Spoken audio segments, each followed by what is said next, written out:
the topic of North Korean denuclearization has remained one of the most pressing topics on the international level.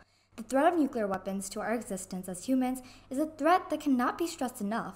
This threat extends past us as individual countries to each person.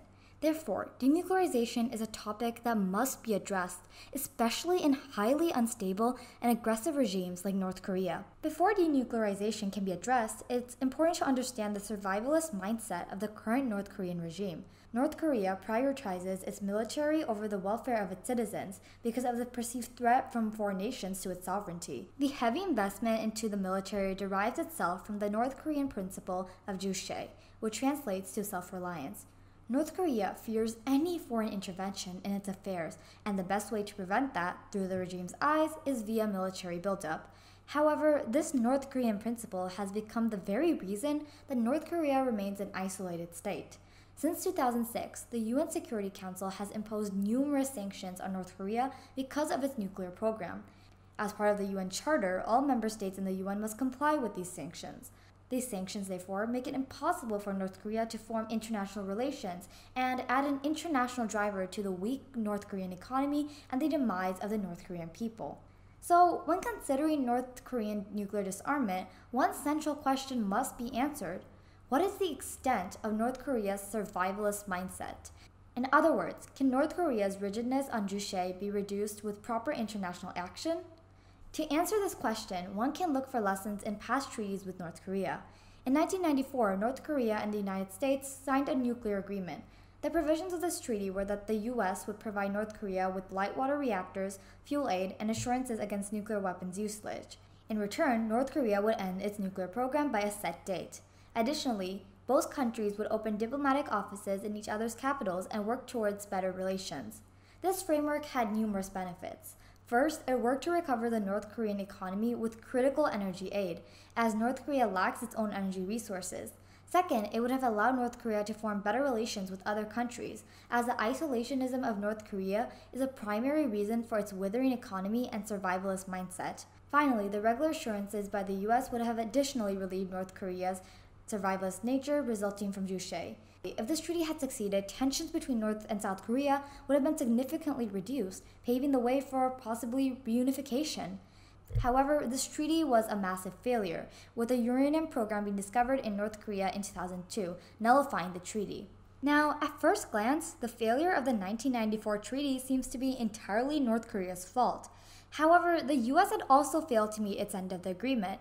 The light water reactors were extremely behind schedule. The US did not provide North Korea with assurances against nuclear usage, and the US did not normalize relations as it continued to impose sanctions on North Korea. Essentially, North Korea's disobedience towards the treaty likely resulted from the US's failure to meet any of the conditions under which North Korea had agreed to nuclear disarmament. Drawing on an understanding of North Korea and past lessons, the most plausible path to disarmament would be to create a treaty that addresses North Korea's central fear, violation of its sovereignty. Juche is the reason that North Korea is the way it is. Faced with a weak economy, the only way it ensures its survival is through an arms buildup. These factors were addressed in the 1994 agreement. Therefore, to achieve North Korean denuclearization, the principles of the 1994 agreement must be reflected, with updates to mirror the current situation. First, North Korea's self-preservationist fears must be addressed. The main military opponent of North Korea is the United States, which supports South Korea by stationing troops in the DMZ and providing access to its nuclear stockpile. In a new agreement, the U.S. would have to remove these troops along with providing the formal assurances detailed in the 1994 agreement.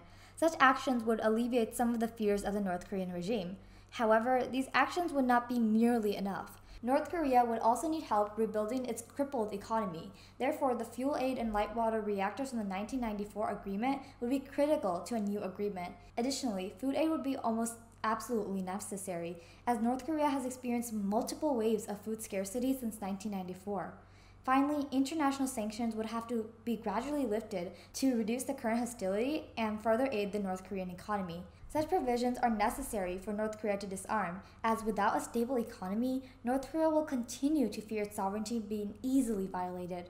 In return for these provisions, North Korea would be mandated to gradually end its nuclear program with regular inspections. Overall, this framework would be very similar to 1994 with a few updates, as North Koreans' mindset of Juche has remained relatively consistent. Now, while this video has provided a general framework, negotiations might not be as easy as they were in 1994. The current regime of Kim Jong-un is much more rash and military-focused than that of previous regimes, meaning it might not be as willing to disarm as previous regimes were. Still, analyzing the North Korean ideology and applying past lessons is essential in achieving North Korean nuclear disarmament. I hope you enjoyed this debated video. Please remember to like and subscribe. Thanks, and I will see you next time.